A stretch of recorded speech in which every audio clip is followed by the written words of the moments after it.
এই যে এই হাসপাতালটাই, হাসপাতালটার নাম কি নিজু? Z pet care hospital. এই হাসপাতালটায় বৃহস্পতিবারে আমার নাতিটার অসুস্থ হয়েছে। পিয়াজু, ওর নাম পিয়াজু, টুকুর ঘরে হয়েছে ছেলে বাবু, ঠিক আছে? ছেলে বাবু এই হসপিটালে আমি শনিবার দিন নিয়ে গেছি, শুক্রবার দিন আমার খেয়াল নাই, শনিবার দিন আমি শুক্রবার দিন শুক্রবারে নিয়ে গেছি। এই হসপিটালে 500 টাকা ভিজিট, একটা পরীক্ষা 600 টাকা করে নিছে, 3-4 হাজার টাকা নষ্ট করে আইসি, ঠিক আছে?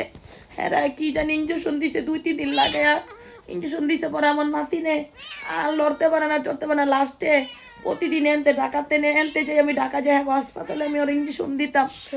শনি রাখরা দিকে আমার নাতির মুখ দা লুতমুত বাইরে। লাস্টে আমি কি করছি, আজকে আমি ঢাকা কোন হাসপাতালে গেছি, সরকারি পশু হাসপাতালে লয়ে গেছি, ঠিকানা লইয়া যাইয়া। তার ওই জায়গাতে ট্রিটমেন্ট করেছি। ডাক্তার যেতে গেছিল, যখন আমার কান্দন দেখছে তখন আমার 4 নাতি গো লয়ে গেছি আমি। কিছু আর আমার এক নাতি 3জনের এরকম হয়েছে। তা ট্রিটমেন্ট করছে, আর চিকিৎসা করাইছে, আর ওষুধ পানি দিছে, ঠিক আছে?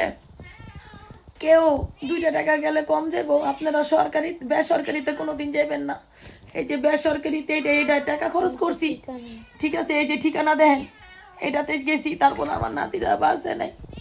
এই হসপিটালে চিকিৎসা করাইছি, তারপরে ইঞ্জেকশন তারপরে দিছি। পরে আমার নাতিটা কি জানি কয়, এই যে লুত করছে, হাত পা ধরে দাপড়ি সইতে আছে, কিরকম করছে। হপায় হাসপাতালে তেনাইছি। আমার পেঁয়াজু মরে গেছে গা, আমার পেঁয়াজু মরে গেছে, আর পেঁয়াজু আইব না, আমার পেঁয়াজু মরে গেছে গা। আমার টুকুর করে 2টা মাইয়া 2টা ফুল হয়েছে, আমি নিজে না খাই আমি ওকে খাওয়াই। আল্লাহ আমার থেকে আমার জিনিস খাইরা লইয়া যায়। কত মেসেরে কত টাকা দিছি, আমার ব্যাংকের চেক বই লেগে আমি উঠাতে পারি না। আমার নাতিনের 2 দিন আমি চিকিৎসা করে নেই, পর আমি জিনিস বন্ধ, আমার নাতিনের আমি ট্রিটমেন্ট করছি।